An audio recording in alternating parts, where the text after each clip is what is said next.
จับแล้วพี่น้องเอ้ยจับแล้วพี่ จับเองเลยพี่น้องเอ้ยจับเองเลยจับเองเคเลยยได้เด้เคยเคยเบาโกเคยมาได้แหละบ่ยานเคยมาเคยมาแล้วบ่ย่านแล้วพี่น้องเอ้ยเนาะ ไม่คุณแม่ผมบอกแล้ว ซื้อปลาทูมา ไม่คุณแม่ผมบอกแล้ว ซื้อปลาทูมา เป็นแบบผม กินแรกนี้ เบาโก นี่กับมันนี่ห้ามไปใส่เลยพ่อให้ยิ้มเฉย จม กลางคืนจะกินขนมกลางคืนนี่ โอ้ยกินช่างเต้านี่ เอาย่างไปเอาเฮ็ด นี่หันกลางคืนบ่กิน บ่กินบ่ กินหนึ่งช่างเต้า ถ้าว่าเอาไปเลี้ยงนะเอาไปเลี้ยงบนซองบ่ให้แยกกันค บ่ รับ ได้แยกนี่ก็แยกกันแหละผู้ที่คนขายก็เลยอันนั้น อืม กรอบคือเฮาแล้วมีอันนั้นนะมีคือเขาว่ามีหินมีของหั่นแล้วก็เลยแม่นไตเฮียนบอกก็เลยเศร้าหั่น อ๋อถ้าว่าเอาไปเลี้ยงแม่น่ะเอาไปเลี้ยง2 คนเลยบ่ให้แยกจากกันถ้าว่าแยกจากกันนั้นบัดใหญ่มาหั่นเขาสิให้แต่งงานกันมื้อนี้เพราะว่ายิ่งชายเด้ทางไทยเขาถือ โดย ก็คือถ้าว่าผู้หนึงเลี้ยงผู้หนึงเลี้ยงผู้หนึงหาบัดใหญ่มาจะได้แต่งงานกันนะก็ถือเนี่ยนะก็บอก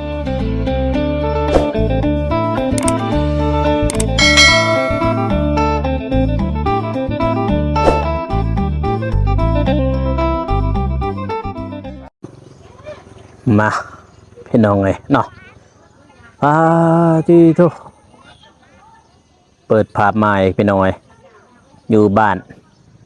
น้องกันพี่น้องเอ้ยเมืองท่าแตงแขวงเสกองลาวไต้พี่น้องเอ้ยแต่ว่าอยู่หมองเฮือนลูกครึ่งไทยลาวพี่น้องเอ้ยเนาะตัวมื้อนี้มาอัปเดตข่าวสารให้พ่อแม่พี่น้องทั้งฝั่งลาวและฝั่งไทยได้มารับส่งอีกครั้งพี่น้องเอ้ยที่ตัวบรรยากาศก็ดีพี่น้องเอ้ยเนาะทั้งบ้านน้องกันในพี่น้องเนาะมื้อนี้ก็เบาโกกันมากกับทีมงานแต่ว่าทีมงานเฮาก็ได้ออกเดินทางไปบ้านน้องบองพี่น้องเอ้ยตัวเพราะว่าเส้นทางเดียวกันพี่น้องเอ้ยแล้วก็เบาโกหากมาแต่บ้านน้องสาลีพี่น้องเอ้ยเนาะมาแต่บ้านน้องสาลีแล้วก็ผู้สิกลับไปบ้านมันเลยพี่น้องเอ้ยก็เลยบังเอิญได้พานก็ได้แวะทายให้พ่อแม่พี่น้องเนาะได้รับชมและรับฟังเนาะว่าเป็นเรื่องราวเป็นอย่างไรการเป็นอยู่หรือว่าการใช้ชีวิตของลูกครึ่งไทยลาวเป็นอย่างไรพี่น้องเนาะต่อก่อนอื่นกับสบายดีและสวัสดีเด้อพ่อแม่พี่น้องเนาะบ่ว่าสิอยู่ภายในและก็ต่างประเทศกันยินดีต้อนรับเข้าสู่ช่องบ่าวโก้ชนบทสปปลาวพี่น้องเนาะตัวมื้อนี้ก็บังเอิญได้ผ่านเส้นทางนี้พี่น้องก็มาแวะมาถ่ายมาชมลูกครึ่งไทยลาวเนาะความเป็นมาเป็นจังไดพี่น้องก็บ่มีหยังติดไม้ติดมือก็สิแวะมาซื้อขนมข้าวต้มให้น้องๆเพิ่นเนาะพี่น้องเนาะตัวบรรยากาศก็ดีพี่น้องเนาะทางบ้านน้องกันเมืองท่าแตงแขวงเสกองพี่น้องเนาะชื่อโซมีหยังดีกินซื้อแนวอยู่แนวกินให้น้องๆก่อนพี่น้องเนาะสบายดีโน้ยมีหยังกินในจ้าคือว่างเปล่าละบาดนี่ปึ๊บปลาทูมีแนวโอนบ่โอนได้บ่โตเท่าไรปลาทูนี่เอา5 โตฮะนี่ไปทายให้อันนี้ผ้าแฝดนี่เอาปลาทู5 แนวอยู่ในกินพี่น้องเลยเนาะแอปเปิ้ลนี่เท่าไรเนี่ยเป็นขายขายเป็นหน่วยบ่ขายเป็นหน่วยพี่น้องเลยตัวนี้เด้จะพันเลย10,000บ่ซื้อไปได้น้อยให้เด็กน้อยกินซื้ออันนี้นี่ก็ได้ไป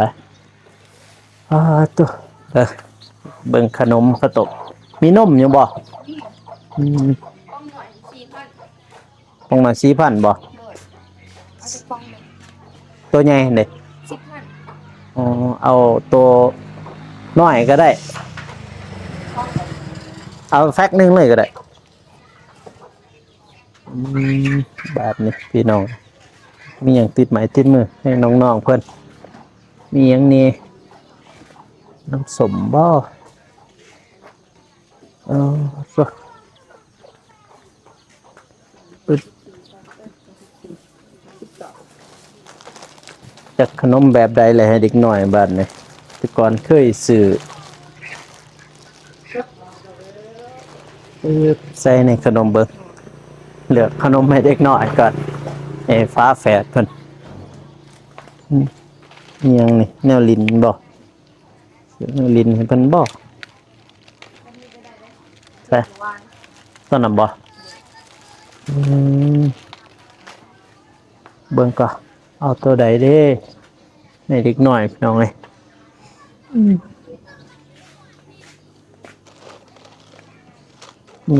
ช็อกโกแลตอันนี้จักพันนี่2,000บ่บ่ได้มักเป่าให้เพิ่นได้ลิ้นพี่น้องเอ้ย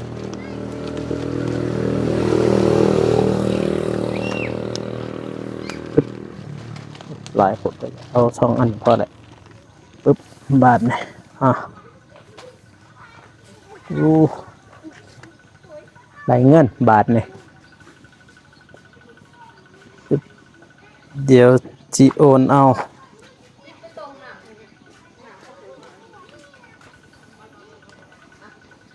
ให้เด็กน้อยไหลเงินบาทนี่ปึ๊บ63เนาะใส่เอา QR มาเลยบ่เอาสีแดงนี่ก็ได้63บ่จะมาวางกระเบิง โดย63,000พี่น้องเอ้ยให้เด็กน้อยนั่นหรือต้นแห้งเด้อโอนแล้ว เลยกับเจ้า โดยไปพี่น้องเอ้ยถึงปลาได้ปลาทูให้เพิ่นเนาะกะหันขากะใกล้ๆกับบ้านเพิ่นเลยพี่น้องเอ้ยเนาะก็บ่มีหยังมากมายเพราะว่าเฮาเดินทางมาแต่บ้านหนองสาลีพี่น้องเอ้ยเนาะที่ตัวน่ารู้ตนแฮงมื้อนี้ก็มากับทีมงานแต่ว่าทีมงานเฮาก็ได้เดินทางไปบ้านน้องบ้องเนาะไปถ่ายเพิ่นบังเอิญเบากูก็เลยมาแวะลูกครึ่งไทยลาวการใช้ชีวิตของเขาเจ้าเป็นจะได้เลยเดือนนี้หลังจากที่ถ่ายมื้อนั้นก็จะอัปเดตไปเรื่อยๆพี่น้องเอ้ยเนาะตัวบัดนี้สบายดีแม่เฒ่าโอ้โดยตัวให้เด็กหน่อยอยู่ใส่แหละอยู่เทิงบ่อ๋อฮะมาเหือนหมด มาเฮือนหมดแล้วบ่ แม่ ก็บ่มีหยัง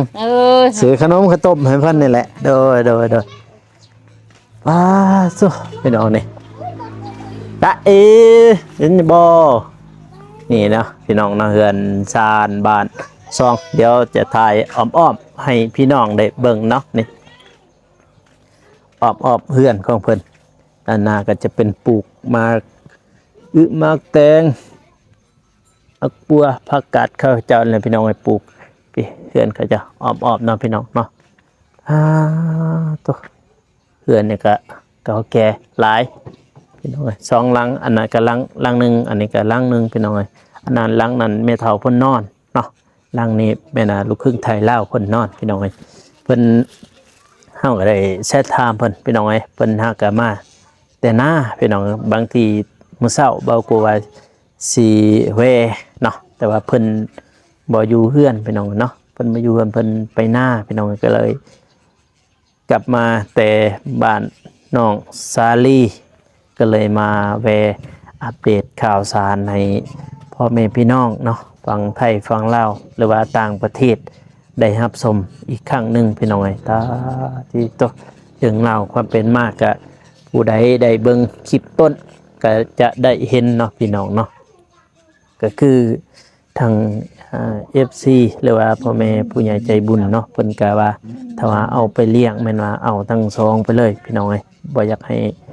ขาดกันเนาะถ้าว่าขาดกันก็จะบ่จื้อหน้าจื้อตากัน เพราะว่าอ่าเป็นผู้หญิงกับผู้ชายพี่น้องเอ้ยเนาะที่โตเป็นหน้าลดต้นแห้งพี่น้องเอ้ยนะนี่แหละคืออันซานบ้านอยู่ของเด็กหน่อยลูกครึ่งไทยลาวพี่น้องเอ้ยเนาะแต่ว่าพอเพิ่นก็ได้ติดต่อมาแล้วพี่น้องเอ้ยเพิ่นเห็นคลิปที่ว่าเบาโกทายเพิ่นก็ได้ติดต่อทางครอบครัวเพิ่นเองแหละแต่ว่าเพิ่นบ่ได้ติดต่อทางเบาโกดอกพี่น้องเนาะบางที่มือนี้เนาะก็เบาโกจะให้เอื้อยเพิ่นโทรหาพอลูกครึ่งไทยลาวเลยพี่น้องเอ้ยเนาะว่าเพิ่นอยู่จังหวัดอีใดแล้วก็จังหวัดใดแล้วก็เฮ็ดงานอีหยังเงินเดือนละเท่าใดก็จะไปถามให้พ่อแม่พี่น้องได้รับชมเนาะไปเดี๋ยวเฮาขึ้นทักทายเพิ่นเลยพี่น้องเอ้ยเพราะว่าเพิ่นอยู่เทิงเฮือนเนาะก็อึบบาดนี่ขึ้นมาด้านเทิงแล้วเด้พี่น้องเอ้ยปุ๊เฮือนก็เก่าแก่จะเอจะเอจะเอจะเอใจสบายดีบ่เป็นบ่จะเอยืนไหลเลยพี่น้องเอ้ยย่างได้แล้วบ่เอิ้นเบิ่งหันเอิ้นไปพุ่นบ่พุ่นไปพุ่นนะย่างเบิ่งโอ้ยเห็นขนมแล้วบ่อยากไปเลยเฮ้ย เห็นขนมแล้วจ้องเลยพี่น้องเอ้ยดูไปพุ่นไปพุ่น อันนี้นางใบม่อนบ่นางใบม่อนพี่น้องเอ้ย มาเดินวัน ยืนได้แล้วจะเออึบพี่น้องเอ้ย แห้งๆ8โลแล้ว 8 โลแล้วบ่ โดย จาก6 โลบ่หรือว่า7 โล 7โล จาก7 โลพี่น้องเอ้ยเนาะแต่ก่อน จะเอ 7โล3 8โล3ขีด 8 โลแล้วบ่เนี่ย แม่น ดีเจ้าเพิ่นเบิ่งขนมพี่น้องเอ้ยเล็กแต่ซอยนี่เอาบ่ไหว ไหวทุเป็นบ่ทุเป็นบ่ทุเบิ่งที่โตพี่น้องเอ้ยมามื้อนี้ก็มาทางนี้โนสิไปแหละพี่น้องเอ้ยสิไปทางนี้แหละอึบย่างแล้วบาดนี่ย่างแล้วพี่น้องอึบมาแม่มาเอาแม่มาเอาไว้เอาเป็นบ่ยังเจ็บตีน ยังเจ็บตีนโอ้เพิ่นเจ็บตีนเพิ่นได้ใส่อยู่บ่ยาฮะ ใช่ ติดไม้นะจักบาทปึ๊บพี่น้องเอ้ย แหนมอยู่ลูกก็ได้ จะเอแห้งๆนะบ่แห้งๆแล้ว นะครับพี่น้อง ยืดประจับ ต่อให้เพิ่นนั่งอยู่ลุมก่อนนะให้นั่งนำเด็กก่อนกันนั่งอีกเด้อ ปึ๊บจับแล้วพี่น้องเอ้ยจับแล้วพี่ จับเองเลยพี่น้องเอ้ยจับเองเลยจับเองเลย เคยได้เด้เคยได้แหละ บ่ย่านเคยมาแล้วบ่ย่านแล้วพี่น้องเอ้ยเนาะพี่โตย่างไปแล้วบัดนี้ฮอดแล้วมาเอาแม่มาเอาไว้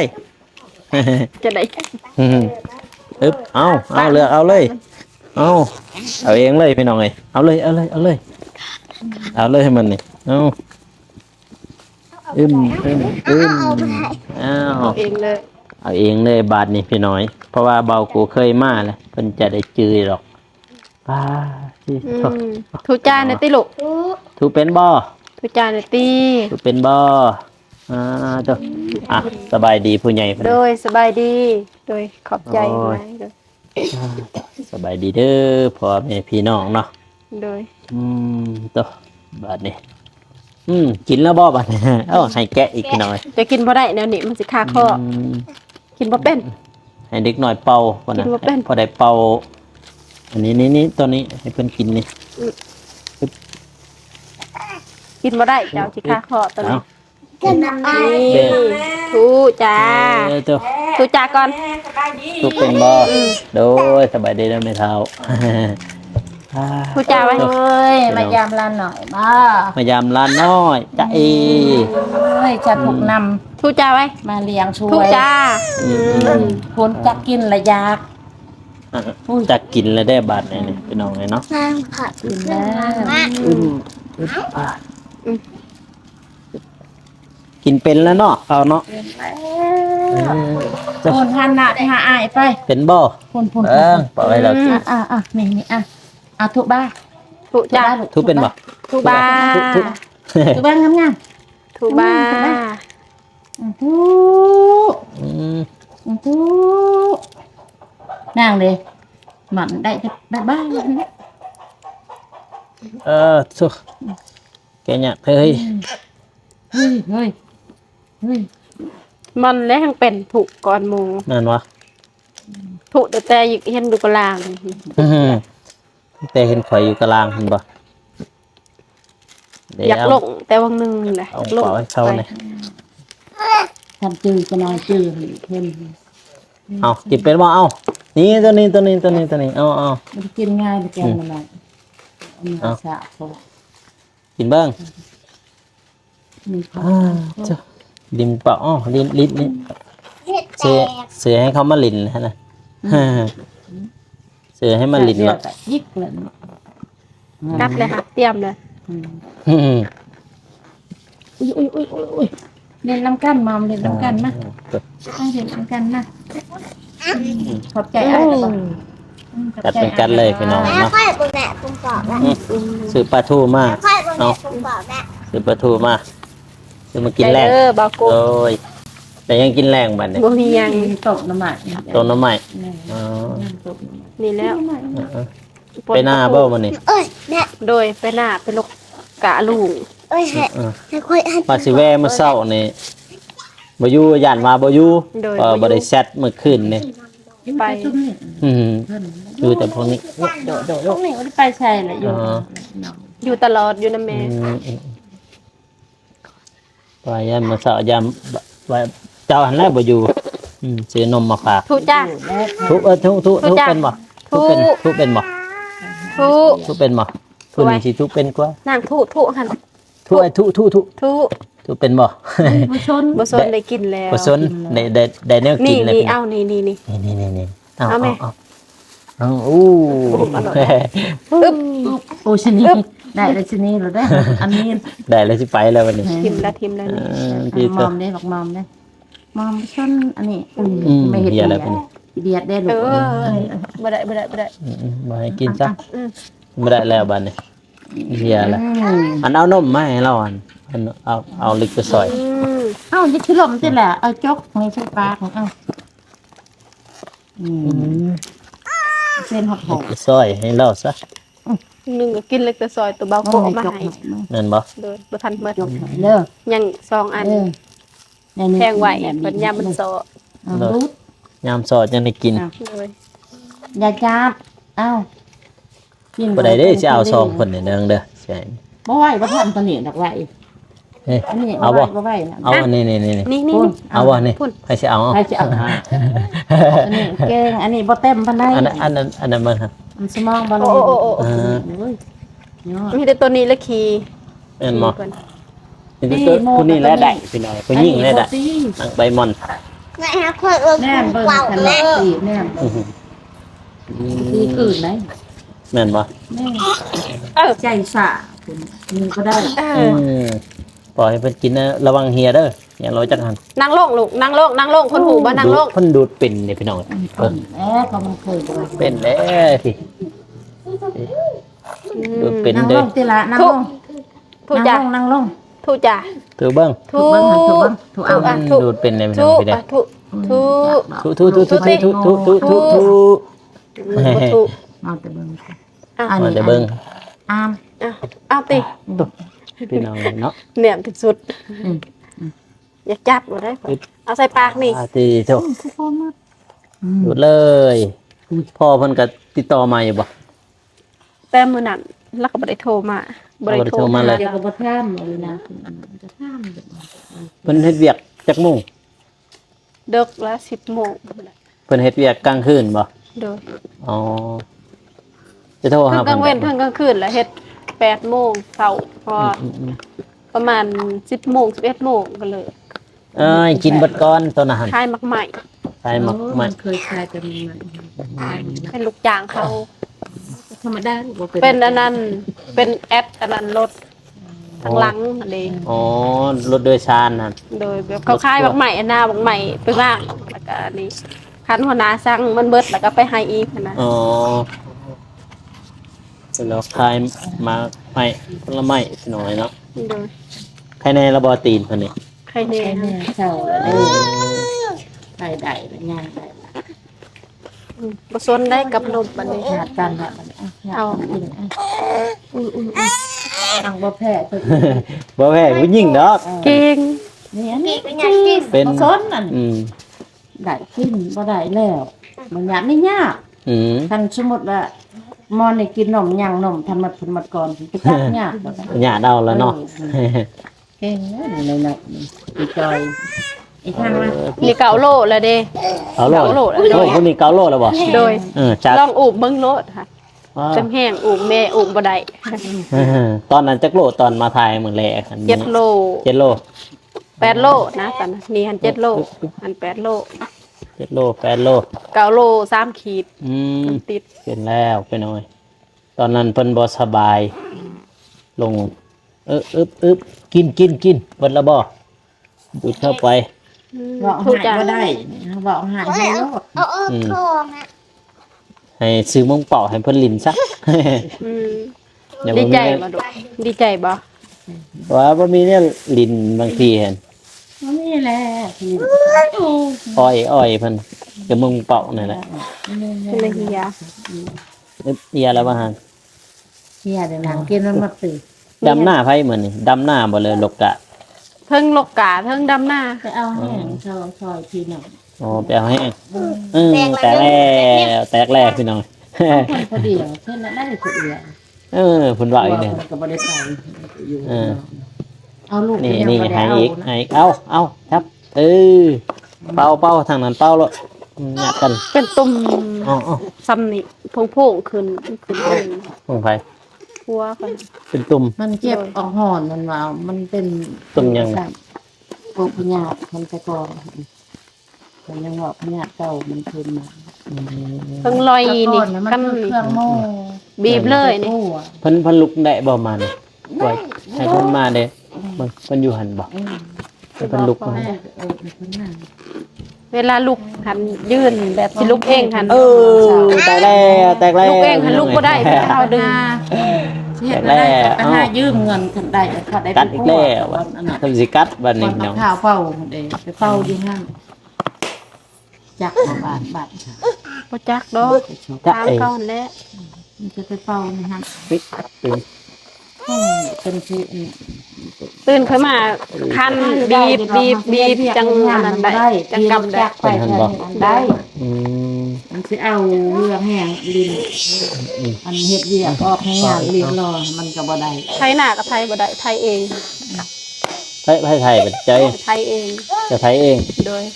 โอ้ยเฮียแล้ว แบบ มัน เฮ็ด เฮียน่ะมัน เฮ็ดเทิงก็เฮ็ดบ่ได้นะเปลี่ยนเล่าบัดเราเมื่อยจัง หยัดกันแล้วคนนี้ทางนี้เป้ามา ผู้โฮมข้าวคนกินมันเลย เอาให้เจ้าเอา กัดยามไหนจัง มันสิกัดบัด เอ้ามันบ่กิน อย่าหยัด อยู่ดีๆแน่ เพิ่นซื้ออีหยังฮะซื้อจ้ะ สิละ ซื้อลาอ๋อจักปีเลยนะ ที่เขา30แหละ 30 เห็น อ๋อโดยซื้อลา30 ปีพี่น้องเป็นจะได้อาการจ้ะ มันปวดมันมึน ปวดมึน เมน อ๋อปวดต้นโตเนี่ยบอก เมนปวดแขนกับขา เบื่อมือแบบมันอยากลอย แบบลอยไปเลยบอก เมน บีบเลยคู่มือ แตกแล้วพี่น้อง ใครจะเป่า โอ้ ให้ โห แล้ว หายในทางนี้หายแหละพี่น้องแสดงว่าเป็นรอยบอก มันอยากออกเป็นแบบนั้นแหละ มันสิลอยเสร็จเอาบ่ทั มันเป็นขับตอนเศร้าๆบอกเลยว่าตอนเที่ยงหรือว่าตอนแร ไม่ ง ปกตินะเป็นตลอด เลย เป็นตลอด มันเป็นแห้งจังมันจะบีบเอา แม่นบ่ ตามบ่ได้ อืม บีบเอาบีบทัน เด้อ บ่มีแห้งกัน เอาญาติกันแตกบัดซองบัดนี้เบิดเบิดแล้ว บัดนี้ เขาให้ก็บ่ได้เลย เบิดแล้วเฮ็ดเองนี่เฮ็ดเองแตกเองบัดนี้พี่น้องเอ้ย ไปหมักไป ต้อง ไปหมักไป ไม่เลย เป็นรอยเนาะเป็นดนแล้วบ่ เป็นบนเลย อ๋อได้แล้วบ่ปีหรือว่ายังบ่ทันฮอดปี เป็นประจำนะ เป็นประจำ เป็น มันบัวแห้ง อ๋อ ทำว่าแห้งส่วงปีจับไปเลยเลยอะไรนั่งละที่ไปเลย ปี2018 2018 แม่น อ๋อ นัดเขามาเลยเป็นเลย แต่ปี2018พุ่นก็โดนเติบเลยเด้ โดนแบบบ่ถือชาแล้วเพิ่นเจ็บเล็กน้อยเพิ่นก็บ่ค่อยสิเว้าเพิ่นหนักปีนี้เว้าตัวอย่างค่ะมันหนักปีนี้ หนักปีนี้เนาะ แม่นมันหนักปีนี้แต่ว่า เอาบ่ได้ไปหาหมอหาหยังบ่ จะเอาเงินใช้ไป อ๋อ บ่พอสิได้ไปสิแต่ชุมนี้ก็ยังมันขาดมันเกินลูกเอ้ยแม่ในต้มข้าวเลี้ยงหลานบ่อยากเว้าเนาะเว้าเขาบ่อยากบ่ แล้วเพิ่นก็บ่สบายพี่น้องเป็นรอย มาพระมาไปเลยไปเลยไปเลย ผู้สิแข็งแรงหาเงินหาคันก็บ่มีมาตื่มพวกนี้อีก พี่น้อง กิ เนาะ นยากไอ้ช่างบังอดกินอดยาก เบิดแล้วเป่าว่าเจ้าบัดนี้หมดแล้วเบิดแล้วก็บ่เป่าบัด ดื้อแท้ มีแนวกิน มักขึ้นยัง หมักคงเป่าหมักคือหยังพี่น้อยเนาะ หมด ที่โตมื้อนี้ก็มา เป็นรับ อัปเดตคือเก่าพี่น้อยเนาะ มือนี่แล้วเป็นโพงเป็น มื้อนี้บ่ แม่น โถม ตอนเช้าเขาบอกเมียให้ย่างตอนเพลนปลุกแต่ก่อนช่วงเพลนโพง ถ้าอีกเองมื้อนี้บ่มื้อนี้บ่ เจ็บ มา แต่ บ่ เช้าแรกเจ็บ ได้บ่ไปบ่จับได้มื้อนี้นะ ล็อกหอน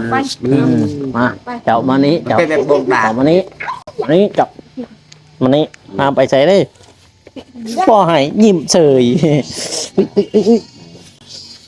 มาบ่เบิ่งเอาผู้นี้มาเบิ่งผู้ชายเนี่ยเบิ่งมาเจ้าตึมนั่งตึมโอ้ผู้นี้ยักหนักเนาะปลาตุ๊ เก่าโลไป กาโลเนาะตึมพี่น้องไงยังเอายัง ห้างพี่น้องก็ขึ้น ตัว เองจม กลางคืนจะกินขนมกลางคืนนี่ โอ้ยกินช่างเต้านี่ เอายังไปเอาเฮ็ด นี่หันกลางคืนบ่กิน บ่กินบ่ กินนี่ช่างเต้ากินเอาเลย กินแต่กลางเว้นบัดสินอนบ่กินกลางคืนบ่กิน เงินบอกก็หายคืนนี่ บ่เหี่ยวสิบ่ เอาไม้ใส่ ใส่บ่เงี้ยมันบ่กินอันนี้เงี้ยตลอด กินตลอด พี่น้องเนาะ บ่นี่ ย่างแล้วเอาไปย่างไปย่างมาแล้ว เห็นอยู่บ่ตัวว่าไปลงคลิปตัวว่าอยากเอาไปเลี้ยงเห็นอยู่บ่ บ่เห็นเด็ก บ่เห็นบ่ บ่ มันมีอีกช่องนึงช่องน้อยครับเสร็จ บ่เห็นเด็กปกติต้องเด้งนะ เคยลงช่องน้อยโอ้คนเบิ่งหลายเด้ บ่โดย ถ้าว่าเอาไปเลี้ยงนะเอาไปเลี้ยงบนซองบ่ให้แยกกันค บ่ รับ ได้แย่ เขาบ่ให้แยกกัน เขาบ่ให้แยกกันใครถ้าว่าเลี้ยงมันแม่นะเอาไปเบิดซองบัด นี่ก็แยกกันแหละผู้ที่คนขายก็เลยอันนั้น อืม ขอบคือเฮาแล้วมีอันนั้นนะมีคือเขาว่ามีหินมีของหั่นแล้วก็เลยแม่นไตเทียนบอกก็เลยเศร้าหั่น อ๋อ ไปนอนลงไปนอนนำแม่ค่ะ บ่ไหวผู้เดียวบ่ไหว แม่ไตเทียนบอกก็เลยหันและเศร้าไข่ เออ เศร้าปิบ แปลว่าบ่ให้แยกกันเนาะ โดย แต่แยกบักเขาตลาดยามนอน FC เพิ่นว่า ถ้าว่าอยากถ้าเบ้ากูไปเลี้ยงหันเพิ่นว่าบ่ให้แยกกัน โดย เอาไปก็ต้องเอาไปเบิดซอง ได้ยินบ่ลูกได้ยินบ่ นี่ก็ก็คือ เงียวบ่ เออก็คือบ่ให้เนาะ โดย โอ้ยบ่ให้อันให้ บ่ให้พี่น้องเอ้ย บ่ชอบ มีแต่ว่าเพิ่นว่า มีแต่ยามกินให้เพิ่นได้กินโล โดยมีแต่ว่าเลี้ยงน้ำกันซะซอยกันพี่น้องค่านมค่าหยังFC ก็เบิ่งคลิปนี้ก็ถ้าว่าสงสารก็ เป็นสะพานบุญได้พี่น้องทางเบาโกพอได้ซื้อค่านมค่าลูกค่ายาให้เพิ่นนี่แหละพี่น้องพอได้ ขอบมกขอบ กิ ใจ นนี่แหละ โกะลายๆที่มาเบิ่งแย่งลูก สาธุ ลานน้ำกันพอได้กินนม น้อยๆ กินจุพอได้ลานใหญ่เบิ่งแย่ง น้อยๆ น้ำกัน ทุกพี่น้องเนาะนี่ช่องน้อยก้อยแช่เลยได้นี่พี่คนเบิ่ง20,000คนได้คอมเมนต์หลายขนาดนี้นี่เขาว่าถ้าว่าเอาไปเลี้ยงแม่น่ะเอาไปเลี้ยง2คนเลยบ่ให้แยกจากกันถ้าว่าแยกจากกันนั้นบัดใหญ่มาหันเขาสิให้แต่งงานกันมื้อนี้น้อยดื้อเด้อเอ้ย เพราะว่า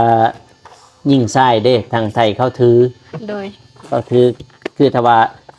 ผู้หนึงเลี้ยงผู้หนึงเลี้ยงผู้หนึงหาบัดใหญ่มาจะได้แต่งงานกันนะก็ถือเนี่ยนะก็บอกให้แยกจากกัน ถ้าว่าไปเลี้ยงแม่นะเลี้ยงเบิดสองเลย ปอกบ่ ให้ ก็ ป้อ คือเราบ่ให้เอาไปเลี้ยงไปน้อยถ้าว่าเลี้ยงก็เลี้ยงซอยกันอยู่ ถ้า นี่ ใคร เนาะ อยากเลี้ยงมีใจบุญใจศรัทธาก็สาธุแลให้เลี้ยงน้ำกันเบิ่งแย่งน้ำกันลานหน่อย ใส่ตะคิดฮอดให้มันใหญ่ซะก่อนให้มันใหญ่กว่านี้ก่อน ยังกว่านี้ก็บ่ได้คือกันในเฒ่าเอ้ยเขาบ่ให้แหละ โอ้ เขาใหญ่กว่านี้ก็ นี่ก็เป็นลูกเบาโกะแล้วเบาโกะเลี้ยงเลย โอ้ เนาะ ยสา ลู ธุ กเบา พี่น้ โกะ อง แล้วเนาะ ผู้ใหญ่ใจบุญเพิ่นคือกัน โดย พี่น้อยเนาะพี่ ส่ง เบิ่ง น้ำชงเหียนได้ เด้อหน้าบอก ส่งห้ำส่งเหียน พยายามเด้อเบาโกะ ไปต่อพี่น้อง เลี้ยงเลยแล้วจนใหญ่ป็ เลี้ยงน้ำกัน เป็เจ้าเบิ่ง นี่ น้ำกั นี่สองน้อยข่อยเบาโกชาแนลนี่ เบาโกะชาแนล สองน้อยบ่จะบ่เห็นแรกเขาข่อยก็แซ่เข้าไปอยู่ในสองใหญ่ฮะแซ่เข้าไปในช่องใหญ่พี่น้องเห็นเนาะ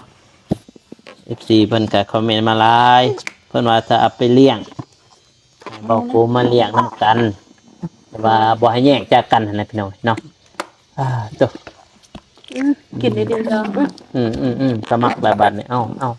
นี่ไปนอนญี่ปุ่นก็ว่า โอ้ยย่างจังน้อยแม่จะไปข้อเมียค่ะอยากให้ได้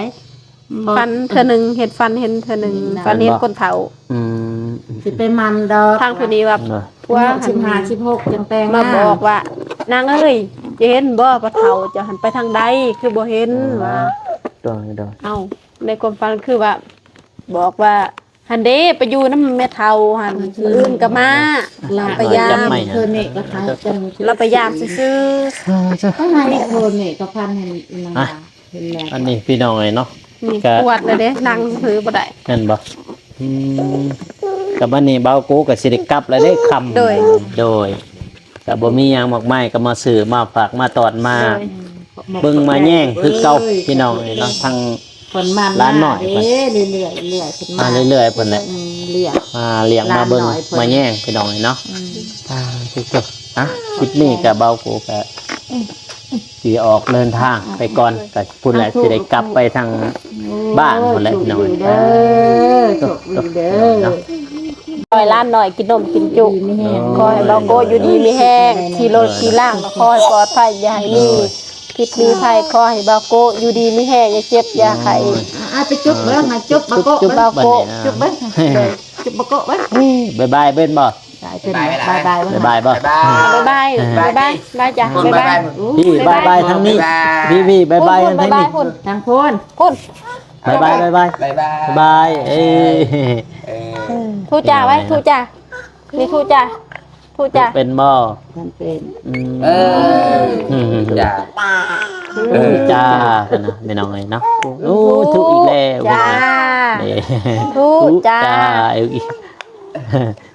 ผู้ยิ่งเป็นกว่าเนาะ เป็นนั่นนี่อันนั้น โดย คนฉายมาแบบ โดยโอเคพี่น้องเลยเนาะ ซ้อนอีหยังนะ จะแป้ง กิ พี่ น น้อง อันนี้จะอยาก บ๊ายบาย ได้ได้ได้ ปู้ได้ลายเด้อเฮ้ยคุณนะปู้ปงอีกบัดนี้สิกลับก่อนนะบัดนี้ โอ้ยบาย โอ้ยเดี๋ยวเจอกันใหม่มื้นจักโมงจะสิออกหน้ามื้อนี้ แต่เช้า เสาบ่ 7 โมง เพื่อนเขาแล้วเขาเนี่ย 7-8 โมง จักมื้อจัก สิได้มาบ่จักโมงสิมาบ่ทันฮู้คือกันมื้ออื่นหั่นทำไม่ได้ชันแหละกลับก่อนโดยจ้ะพี่น้องเอ้ยบ๊ายบายเบิ่งบ๊ายบายเป็นบ่บ๊ายบายบ๊ายบายเป็นเลยจ้ะไปเด้อบัดนี้เด้อบ่สุขสุขคนโอเคโดยตัวพี่น้องเอ้ยเนาะมาอัปเดตข่าวสารให้พ่อแม่หรือว่าป้าลุงเพิ่นได้รับชมเนาะพี่น้องเนาะทางบ้านลูกครึ่งไทยลาวพี่น้องเนาะตัวก็ได้ซื้อแนวอยู่แนวกินให้เพิ่นซะบ่มีหยังมากมายเพราะว่าเฮาเดินทางมาแต่บ้านน้องสาลีพี่น้องเนาะคลิปนี้ก็ขออวยพรให้ผู้ใหญ่ใจบุญทุกท่านจงมีแต่ความสุขความเจริญปรารถนาสิ่งใดก็ขอให้ได้สิ่งนั้นเนาะให้ได้ดังสมปรารถนาเนาะหรือว่าเฮ็ดเวียกธุรกิจอันใดก็ให้ราบให้ลื่นเนาะคลิปนี้เบาโกก็สิขอตัวลาไปก่อนเด้อพ่อแม่พี่น้องเนาะสำหรับคลิปนี้ขอกล่าวคำว่าสบายดีพี่น้องแล้วเจอกันอีพีหน้าเนาะบ๊ายบาย